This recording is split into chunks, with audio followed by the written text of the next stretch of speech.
Hello everyone. तो आज मैं 2021 में रिलीज हुई एक एडवेंचर ड्रामा टाइप की एनिमे मूवी एक्सप्लेन करने वाली हूँ। इस मूवी की IMDb रेटिंग है 7.3 और रॉटेन टोमेटोज पर इट्स 95% फ्रेश और 92% गूगल यूजर्स ने इस मूवी को लाइक किया है और जापान में ये 2021 की हाईएस्ट क्रॉसिंग मूवीज में से एक है। तो कहानी की शुरुआत होती है सुजो नाम की लड़की को दिखाते हुए। वो स्कूल के लिए रेडी होकर बैठी हुई थी। तभी उसके डैड उससे पूछते हैं कि क्या वो उसे स्कूल छोड़ दें और रात को क्या वो उनके साथ डिनर करना चाहेगी। वो कहती है नहीं, जिसके बाद उसके डैड चले जाते हैं। अब सुजू अकेले ही ट्रेवल करके अपने स्कूल पहुंचती है। अब स्कूल में हमें एक लूका नाम की लड़की दिखाई जाती है जो कि अपनी खूबसूरती को लेकर स्कूल में काफी ज्यादा फेमस होती है। मतलब लड़कियां इसकी खूबसूरती के बारे में बात करते हुए थकती नहीं हैं और स्कूल के सारे लड़के इसके दीवाने होते हैं। खैर, फिर अब हम शिनोबू नाम के एक लड़के को देखते हैं जो कि सुजू का बचपन का दोस्त होता है और यहाँ पर ये दोनों एक दूसरे को लाइक करते हैं लेकिन एक दूसरे से कन्फेस नहीं करते। अब हम देखते हैं कि सुजू घर जा रही होती है। तभी वो रिवर के पास रुककर कहती है सालों पहले कुछ हुआ था जिससे मैं अभी तक बाहर नहीं निकल पाई। असल में कुछ साल पहले रिवर में एक लड़की फंस गई थी और उस टाइम पर सुजू की मॉम उस लड़की की हेल्प करने के लिए रिवर में जाती है। वो लड़की तो बच जाती है लेकिन सुजू की मॉम रिवर से कभी वापस नहीं लौटती। सुजू अपनी मॉम से काफी ज्यादा क्लोज थी और उसकी मॉम ने ही उसे सिंगिंग भी सिखाई होती है, इसलिए उस इंसिडेंट का सुजू पर काफी बुरा असर होता है और वो अब सिंगिंग भी छोड़ चुकी है। मतलब जब वो गाने की कोशिश करती है तो उसके गले से आवाज नहीं निकल पाती। करेंटली सुजू अपने पिता के साथ रहती है जिनके साथ उसका रिश्ता इतना बेहतर नहीं है। सुजू की ऐसी हालत देखकर उसकी बेस्ट फ्रेंड हीरो उसे एक ऐप का लिंक भेजती है जिसका नाम होता है यू। यू एक बहुत ही बड़ी इंटरनेट सोसाइटी है जिसके लगभग 5 बिलियन यूजर्स हैं। सुजू लिंक ओपन करती है जिसमें उसे एक लेडी की आवाज सुनाई देती है जो कि उससे कहती है कि वो असल दुनिया में एक नई शुरुआत नहीं कर सकती लेकिन यू पर वो कर सकती है। अब सुजू के बायोमेट्रिक डेटा के अकॉर्डिंग यू सुजू के लिए एक कैरेक्टर जनरेट करके देता है जिसका नाम सुजू बेल रखती है जो कि उसके नाम का ही मतलब होता है। तो यहाँ पर ये you application body sharing technology का यूज करता है। मतलब आप यू से कनेक्ट होने के बाद जो भी मूवमेंट रियल वर्ल्ड में करोगे वही वर्चुअल वर्ल्ड में भी होगा। तो अब सुजू वर्चुअल वर्ल्ड से कनेक्ट हो चुकी थी और सबसे पहला वो काम करती है गाना गाने का। बेल काफी तगड़ा गाना गाती है लेकिन वहाँ पर जितने भी कैरेक्टर्स मौजूद होते हैं वो लोग उसके गाने में जरा भी इंटरेस्ट नहीं दिखाते। मतलब अभी उसके 0 फॉलोअर्स होते हैं। लेकिन यहाँ पर सुजू को फॉलोअर्स की बिल्कुल भी चिंता नहीं थी। वो तो खुश थी क्योंकि वो फिर से गा सकती है। तो अब इसके बाद हम देखते हैं कि सुजू जब दोबारा कुछ दिनों के बाद यू ऐप को चेक करती है तो अब उसके मिलियंस में फॉलोअर्स थे। वर्चुअल वर्ल्ड में वो वायरल हो चुकी थी। हर तरफ सिर्फ उसके ही चर्चे थे। यहाँ तक कि पैगी जो कि अभी तक यू वर्ल्ड की सबसे फेमस सिंगर हुआ करती थी, बेल उससे भी ज्यादा फेमस हो चुकी है। जाहिर सी बात है जब उसके इतने फॉलोअर्स हो चुके थे तो हेटर्स का होना भी लाजमी था। कुछ उसकी सिंगिंग को काफी बुरी तरह से क्रिटिसाइज भी करते हैं जिससे सुजू को काफी ज्यादा बुरा भी लगता है। लेकिन इस पर उसकी दोस्त हिरोको से समझाती है लोग उसे पसंद कर रहे हैं और उसे बस उसी पर ध्यान देना चाहिए। अब तो बेल के चर्चे सुजू के स्कूल में भी होने लगते हैं जिससे बेल और भी ज्यादा डर जाती है क्योंकि उसे डर लगता है कि कहीं उसकी रियल आइडेंटिटी रिवील ना हो जाए। इस पर उसकी दोस्त हीरो से समझाती है कि ऐसा कुछ नहीं होगा, उसकी आइडेंटिटी बिल्कुल सेफ है। अब हम नेक्स्ट सीन में देखते हैं कि सुजू स्कूल में थी और शिनोबू उसके पास आकर उससे पूछता है कि आखिर हुआ क्या है। वो कुछ परेशान लग रही है। यहाँ पर सुजू उससे कुछ भी नहीं बताती और आगे चली जाती है। फिर वो शिनोबू से बात करने के लिए वापस लौट रही थी कि तभी वो लूका को उसके साथ देख लेती है और चुपचाप वहाँ से चली जाती है। अब अगले सीन में हम देखते हैं कि आज बेल का यू वर्ल्ड में एक बहुत ही बड़ा सा कॉन्सर्ट था। कॉन्सर्ट स्टार्ट हुआ ही था कि तभी अचानक से बीच में एक बीस्ट आ जाता है जिसके पीछे बहुत सारे लोग पड़े हुए थे उसे पकड़ने के लिए। लेकिन वो बीस्ट काफी पावरफुल था और सभी को मारकर ठिकाने लगा रहा था। उसे देखकर ऑडियंस बात करने लग जाती है कि अरे ये तो वही बीस्ट है जो कि मार्शल आर्ट एरिना में फाइट करता है और काफी टाइम से हर एक फाइट जीतता आ रहा है। असल में इस बीस्ट ने अभी तक 374 फाइट्स लड़ी हैं जिनमें से वो सिर्फ 3 ही हारा है। सभी लोग इस बीस्ट की काफी ज्यादा बुराई कर रहे थे कि ये बड़ा बेरहम है और अपने अपोनेंट को काफी बुरी तरह से मारता है। लेकिन यहाँ पर ना जाने क्यों बेल को उस बीस्ट पर तरस आ रही थी। तो यहाँ पर जो लोग इस बीस्ट के पीछे पड़े हुए थे उसे पकड़ने के लिए उन्हें जस्टिसेस कहा गया है। ये एक टीम है जो कि इस वर्चुअल वर्ल्ड का लॉ और ऑर्डर मेंटेन करने का काम करती है। और जबकि बीस्ट अपने अपोनेंट को काफी बुरी तरह से मारता है इसलिए जस्टिसेस उसे पकड़ना चाह रहे हैं। खैर, जस्टिसेस उसे पकड़ पाते हैं उससे पहले ही बीस्ट उन सभी को मारकर वहाँ से निकल जाता है। तो अब अगली सीन में हम देखते हैं कि हीरो और सुजू मिलकर उस बीस्ट की रियल आइडेंटिटी निकालने का काम शुरू कर देती हैं। हीरो बीस्ट के उन सभी अपोनेंट से बात करती है जो कि अभी तक बीस्ट से हार चुके हैं, और यहाँ पर सभी बीस्ट के बारे में कुछ कॉमन चीजें बताते हैं, जैसा कि वो बहुत ही ज्यादा अग्रेसिव है और उसके बैक पर कुछ चोट के निशान हैं जिन्हें वो कभी ट्रीट नहीं करता। तो अब इन दोनों को बहुत सारे लोगों पर शक होता है और ये दोनों एक एक करके उन सभी से बातें करती हैं, लेकिन इन्हें कोई भी ऐसा पुख्ता सबूत नहीं मिलता है जिससे ये साबित हो सके कि ये लोग ही वो बीस्ट हैं। तो इन लोगों में से ही कुछ लोग एक बंदे के बारे में बताते हैं जो कि एक टैटू आर्टिस्ट है और उसके पीठ पर भी उसी टाइप का टैटू है जैसा उस बीस्ट को चोट लगी हुई है। सुजू और हीरो अब मिलकर उस टैटू आर्टिस्ट से बात करती हैं, जिसके बाद इन दोनों को उस पर ही शक होने लगता है क्योंकि वो बंदा ठीक से बात नहीं कर रहा था और वो कॉल भी कट कर देता है। अब रात को हम देखते हैं कि सुजू यू ऐप पर ही लाइव आई होती है। यहाँ पर बहुत सारे लोग भी लाइव आए होते हैं जो कि उस बीस्ट के बारे में अपना अपना ओपिनियन दे रहे थे। किसी को वो बीस्ट कूल लगता है तो वो किसी को काफी ज्यादा डेंजरस, लेकिन एक लड़का कहता है कि वो बीस्ट उसका हीरो है। तो अब अगले दिन हीरो के कहने पर बेल बीस्ट का कैसल ढूंढने के लिए वर्चुअल वर्ल्ड में एक अजीब सी सुनसान जगह पर पहुंचती है, जहाँ पर उसे कुछ एआई कैरेक्टर्स मिलते हैं जो कि उसे गुमराह कर रहे थे अलग अलग लोकेशन दिखाकर। तभी एक छोटा सा एंजल आता है जो कि बेल को बीस्ट के कैसल तक ले जाता है। कैसल के अंदर बेल की मुलाकात बीस्ट से हो जाती है जो कि उसे देखते ही उसे कैसल से जाने को बोलता है। बेल वहाँ से जाने की बजाय बीस्ट के पीछे जाकर उससे उसकी रियल आइडेंटिटी पूछती है, जिससे बीस्ट नाराज होकर एक रूम में चला जाता है। तो अब नेक्स्ट सीन में हम देखते हैं कि सुजू रिवर के किनारे चलते हुए उसी बीस्ट के बारे में एक गाना लिख रही थी। तभी वहाँ पर शिनोबू आ जाता है जो कि सुजू से पूछता है, हे क्या आज स्कूल में कुछ हुआ है, तुम मुझे बता सकती हो। सुजू से कहती है, नहीं कुछ नहीं हुआ। फिर वो उससे कुछ पूछने वाली थी कि तभी यहाँ पर उनका एक दोस्त कामिशिन आ जाता है और सुजू जो पूछने वाली थी वो नहीं पूछ पाती। खैर अब हम देखते हैं कि बेल दोबारा से कैसल में पहुंचती है और इस बार वो हिम्मत करके रूम के अंदर भी चली जाती है, जहाँ पर उसे दीवार पर एक लड़की की तस्वीर नजर आती है जिसका फेस हम व्यूअर्स नहीं देख पाते क्योंकि फ्रेम टूटा हुआ था। वहीं बीस्ट खड़ा होता है जिसके पीठ पर चोट देखकर वो कहती है कि तुम उसे ठीक क्यों नहीं करते। इससे बीस्ट बेल पर काफी जोर से चिल्लाकर उसे बाहर जाने को कहता है और बेल बाहर आ जाती है, लेकिन तभी रास्ते में उसे जस्टिसेस का लीडर पकड़ लेता है और उससे बीस्ट का पता पूछता है। बेल बताने से साफ इनकार कर देती है। यहाँ पर जस्टिसेस वाले बेल के साथ कुछ हाथापाई कर पाते हैं उससे पहले ही बीस्ट वहाँ पर आकर बेल को बचा लेता है और वापस से कैसल में ले आता है। यहाँ पर बेल बीस्ट के दिल पर हाथ रखकर कहती है, अब मैं समझी, ये वही जगह है ना जहाँ पर तुम्हें दर्द होता है। तो अब बेल बीस्ट को समझने लगी थी और अब वो यहाँ पर उसके लिए वही गाना गाती है जो कि उसने लिखा था।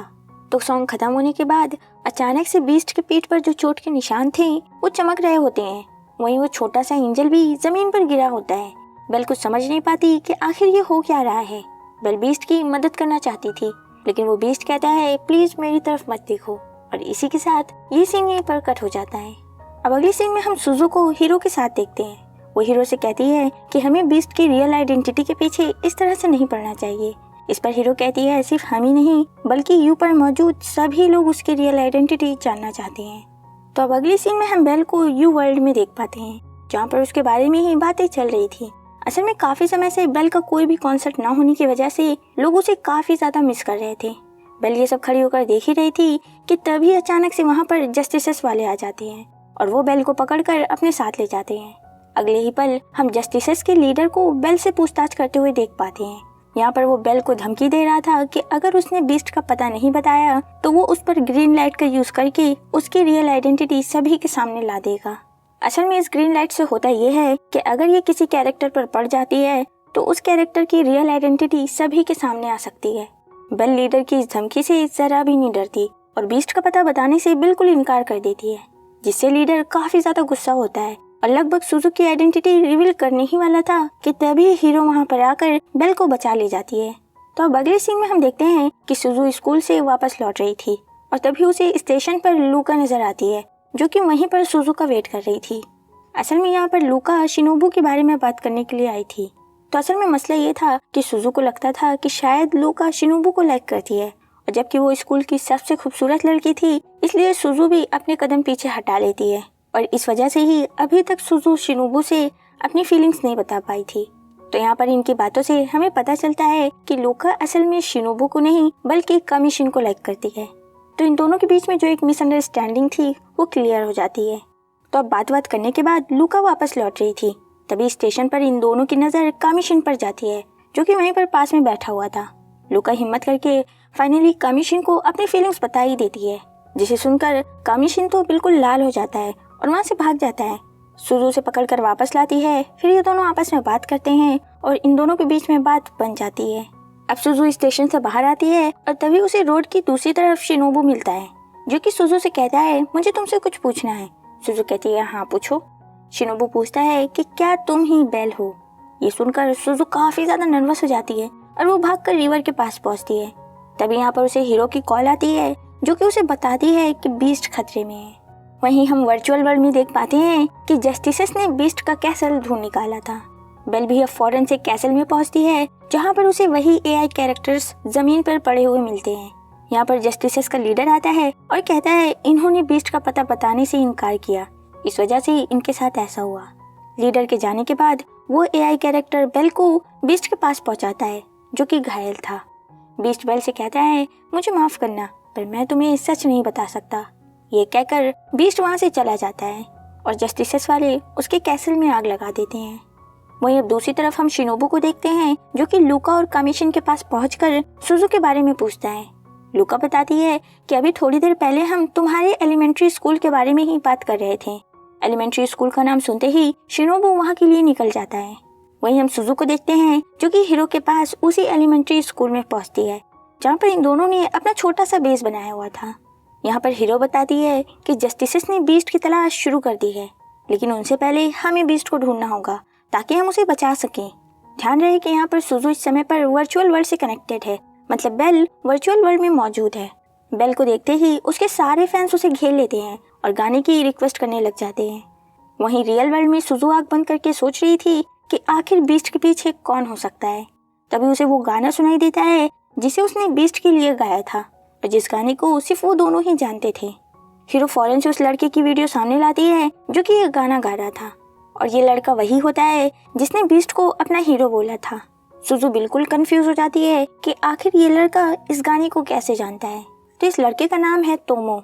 तोमो ये गाना गा ही रहा था कि तभी अंदर रूम से उसके पिता काफी ज्यादा गुस्से में निकलते हैं और वो तोमो को गाना गाने से मना करते हैं। तोमो नहीं रुकता और गाना गा ही जा रहा था कि तभी उसके डैड काफी ज्यादा गुस्से में आकर उसे मारने वाले थे, लेकिन यहाँ पर तोमो का बड़ा भाई आकर उसे बचा लेता है। तो यहाँ पर तोमो के बड़े भाई का नाम के होता है।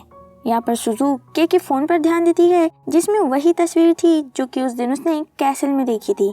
उस तस्वीर को देखते ही सुजू को सारी बात समझ में आ जाती है और वो कहती है कि ये लड़का ही वो बीस्ट है। तो असल में के की माँ की डेथ हो चुकी है, जिसके बाद ये दोनों बच्चे अपने पिता के साथ रहते हैं और के पिता थोड़ा अब्यूसिव टाइप के हैं, इसलिए वो जरी जरी से बात पर गुस्सा होकर अपने दोनों बच्चों को अब्यूज करते हैं। तो फाइनली खुलासा हो जाता है कि के ही वो बीस्ट है और तोमो ही वो एंजल होता है। और हमने जो बीस्ट के बैक पर चोट के निशान चमकते हुए देखे थे, तो उसका ये मतलब था कि उस समय पर उसके डैड उसे मार रहे थे। तो असल में अगर आपको रियल वर्ल्ड में कोई भी चोट लगती है उस दौरान जब आप इस वर्चुअल वर्ल्ड से कनेक्टेड होते हो, तो वो चोट और दर्द वर्चुअल कैरेक्टर में भी दिखाई देगी एक रोशनी के तौर पर। खैर, हीरो कहती है कि अब मुझे समझ आ गया कि आखिर बीस्ट इतना पावरफुल कैसे है, क्योंकि यू वर्ल्ड में आपकी हिडन पावर ही आपकी असली ताकत होती है।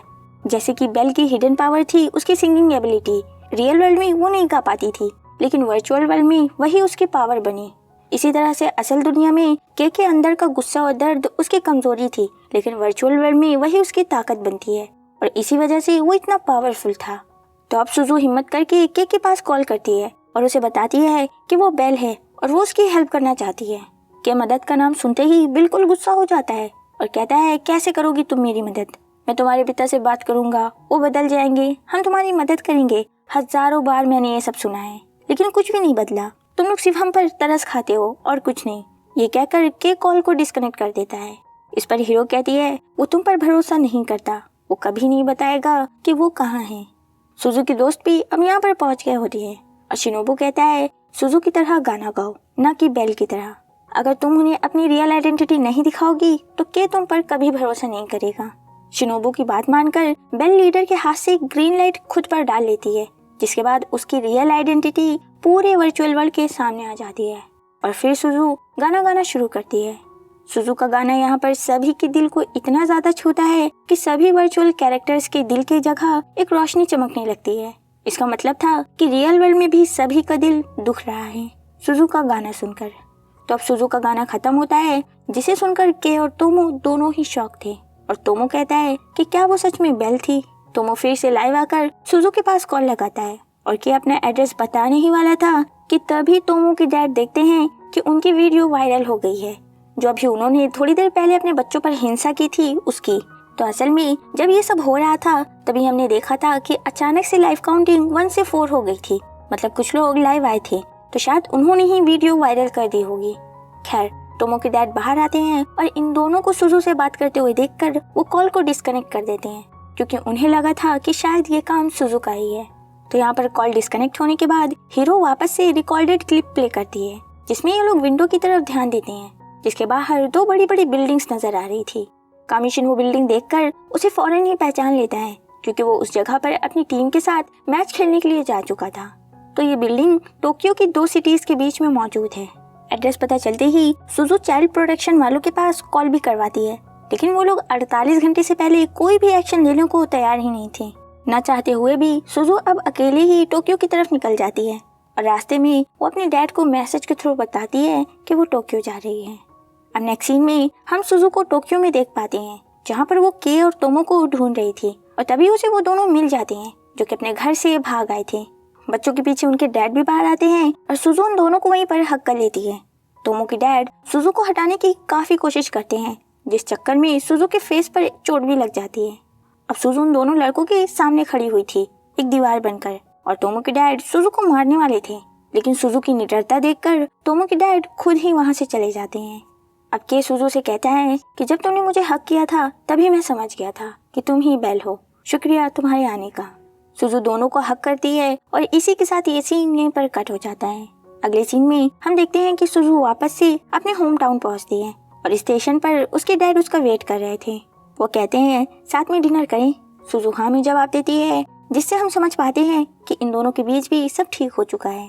नेक्स्ट सीन में हम इन सभी को रिवर के किनारे वॉक करते हुए देख पाते हैं, जहाँ पर शिनोबू कहता है सुजू तुमने उन बच्चों को बचाकर बहुत ही बहादुरी का काम किया है और अब फाइनली मैं फ्री हूँ। मुझे अब तुम्हारा गार्जियन बनने की जरूरत नहीं है, अब हम सिर्फ नॉर्मल फ्रेंड्स बनकर रह सकते हैं। लास्ट में सभी सुजू से गाना गाने की रिक्वेस्ट करते हैं और सुजू कहती है ठीक है, क्या तुम सब तैयार हो? और इसी के साथ ये मूवी यहीं पर खत्म हो जाती है। सो आई होप ये वीडियो आपको पसंद आई होगी। अगर पसंद आ गई होगी तो लाइक, कमेंट, शेयर और सब्सक्राइब कर दीजिएगा। मिलते हैं हमसे नेक्स्ट वीडियो में। Thanks for watching, bye bye.